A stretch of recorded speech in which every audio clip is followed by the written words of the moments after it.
This is a demonstration for your Knight Benedikt patient warming and cooling system.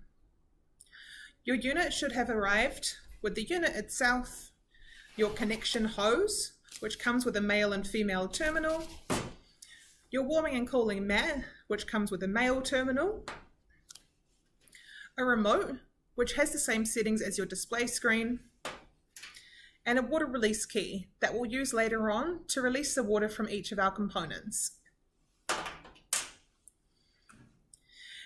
The unit itself has a carry handle, a display screen.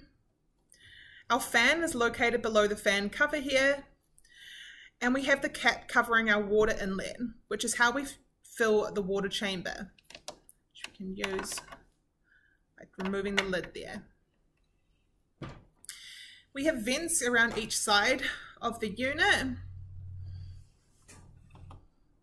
which should be kept with 15 centimeters of clear space to allow the air free flow and to avoid obstruction. We also have our water level viewing window here, which we will watch when we're filling our water. We have a female terminal for the connection hose to insert into, and we also have a release button under the bottom here, which we'll use later when we're disconnecting our connection hose from the unit.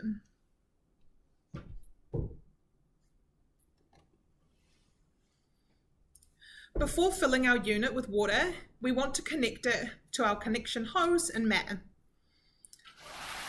We'll do this first, taking the male end of the connection hose and inserting this into the female terminal of our unit. We'll wait until we hear a nice click to make sure that this is adequately inserted.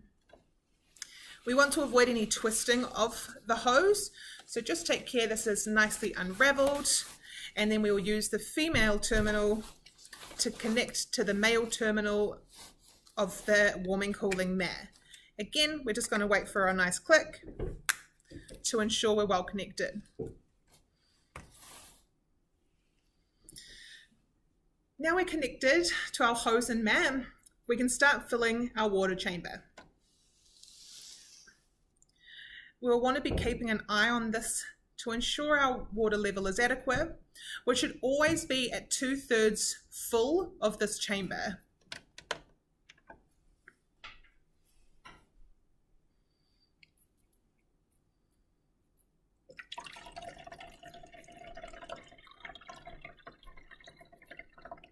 You see the water level starting to rise there.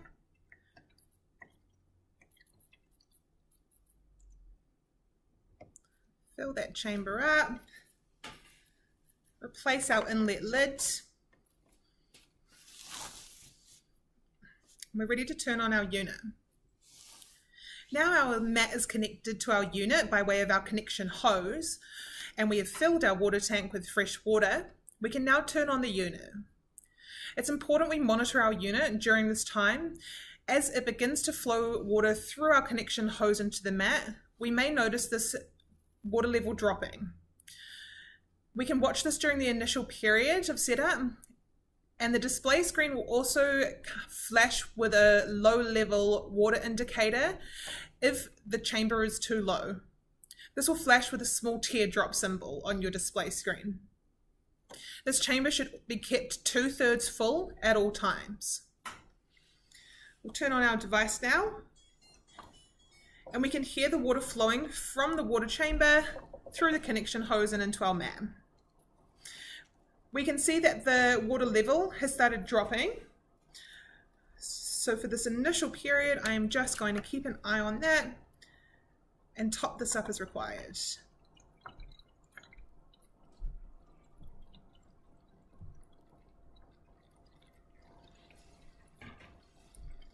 Place our lid.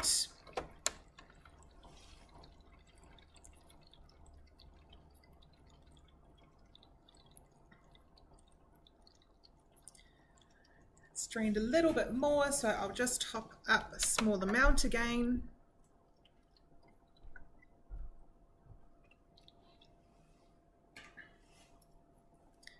Place our lid.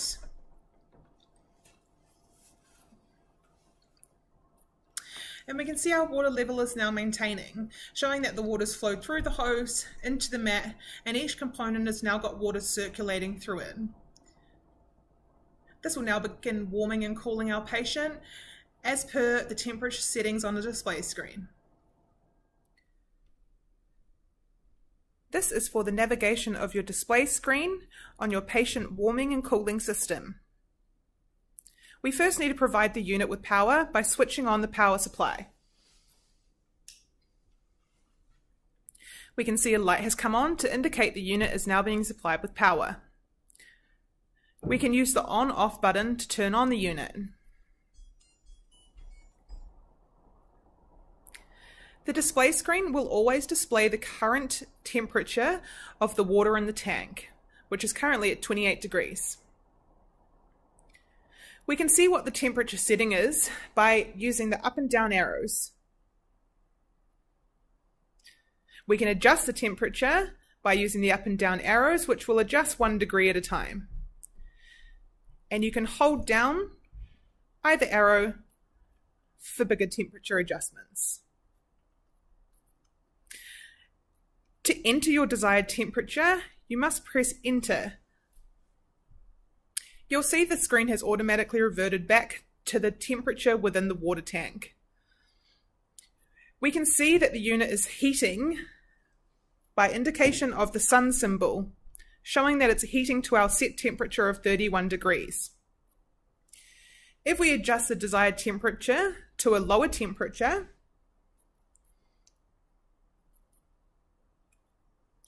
go to 25 and press enter to confirm, we'll see the sun symbol has changed to a snowflake symbol, indicating the unit is now cooling the water tank. The symbols flashing at the bottom will continue flashing until the desired temperature is reached. We do not recommend making major temperature adjustments in more than a 5-minute period if you're wanting to go from cooling to warming. Small temperature adjustments can be made as required. We can see the lights have stopped flashing to indicate that our desired temperature has been reached. We can also change from Fahrenheit to Celsius settings if desired by pressing the Fahrenheit and Celsius button. The timer can be set while the unit is on or while the unit is off. Setting the timer while the unit is on will mean the unit will turn off at the time set. We can set this by selecting the timer button, adjusting to the hour we would like the unit to turn off, and pressing enter.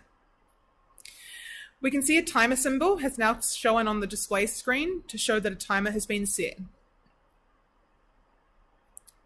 To turn off the timer, we just select timer again, reduce to 0, and press enter, and your timer symbol will disappear.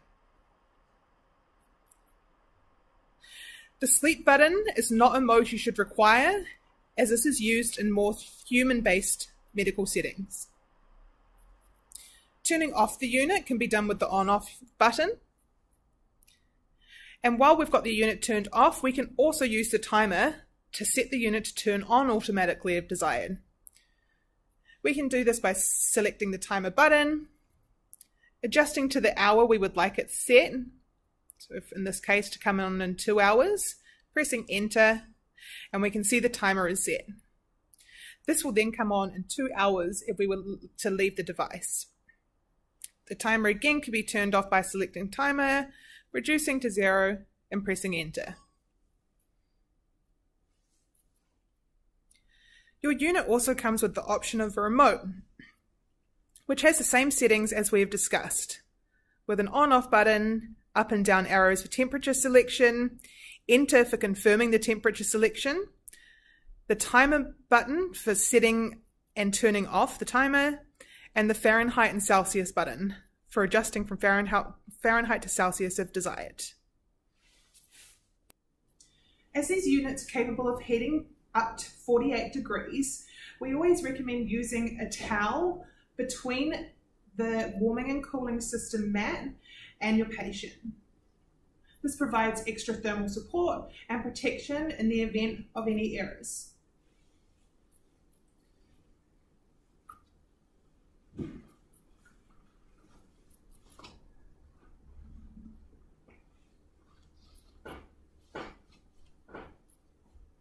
We never want to place our unit on top of the mat, as this can restrict water flow and cause issues with the operation of the unit.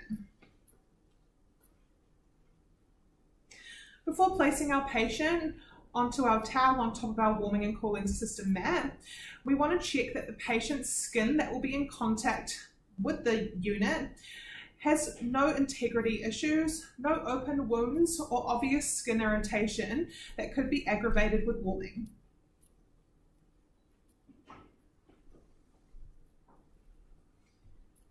We have Thomas here, who is helping us demonstrate today. So now we can pop him in contact with our mat. If desired, we can place an incontinence pad to catch any risk of urine. And then we can use a fleecy blanket to cover our patient.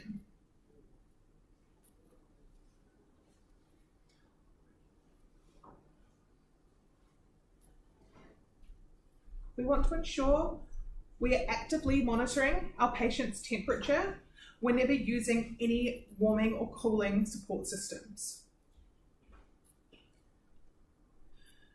We recommend for long procedures running the mat at 35 degrees. For any critical care cases where you may need to run the unit at a temperature of 40 degrees or above, we recommend this not be run at this temperature any longer than 15 minutes. Along with active temperature monitoring on your patient, we recommend every 30 minutes checking the skin of your patient that's in contact with the warming and cooling mat to ensure no adverse reaction has occurred. The unit can be disconnected and should be emptied of all water if the unit is not going to be used for more than 14 days or if you need to put the unit into storage. To disconnect the connection hose from the mat, we'll find the connection of the hose to the mat with a button on either side of this white component. We need to press on both sides in order to disconnect.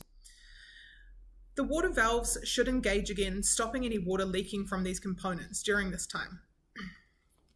To disconnect the connection hose from the unit, there is a small button on the underside of the unit that we need to press in order for the connection hose to come out. Now that we have each part disconnected from one another, we can use our water release key to empty the water from each of these components. I'm using an Inco sheet, but it's best to do this over a sink or over a bucket.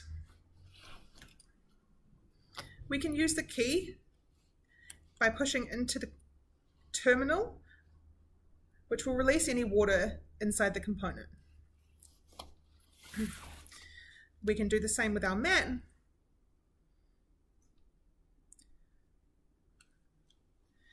And we can do the same with our unit using the terminal here to push the key in and allow the water to come out.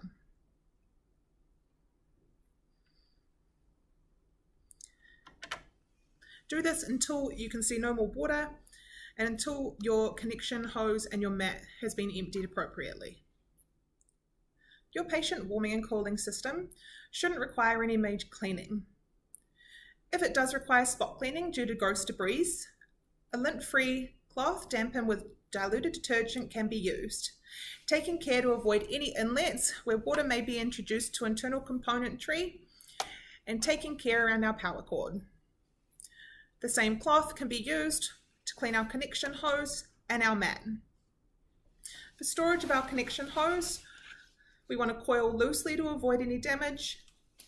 And for our mat, we want to fold gently and ensure that it is not stored with anything on top of it to avoid creases or damage to the mat. The fan cover on top of your unit can also be removed for cleaning by way of a clockwise turn.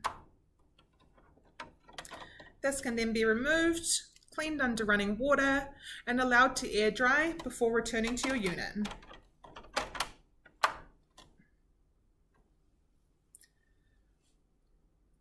Cleaning of the internal water chamber using hydrogen peroxide should occur every 3 months or sooner if any residual buildup is noted within the water chamber viewing window. In order to do this, we must ensure we're in a well-ventilated space, and throughout this process, we will leave the lid off our water inlet opening. We would do this by connecting our connection hose and mat to the unit, filling the unit with clean water, and setting the unit to run at a temperature of 36 degrees. Once this temperature has been reached, we will introduce 10 to 20 mils of our 3% hydrogen peroxide into our water inlet. We'll then allow the unit to run for several minutes. During this time, we can top up the solution as required to ensure that our water viewing chamber always remains full. During this process, you should notice the hydrogen peroxide reacting with any residual buildup by forming bubbles within this chamber. We can run this unit for this process until we notice these bubbles stop forming within the chamber, indicating the reaction has stopped and the debris should have lifted and been cleared. As we've been running this hydrogen peroxide through our connection hose and the mat, we will then want to empty each component with the water release key.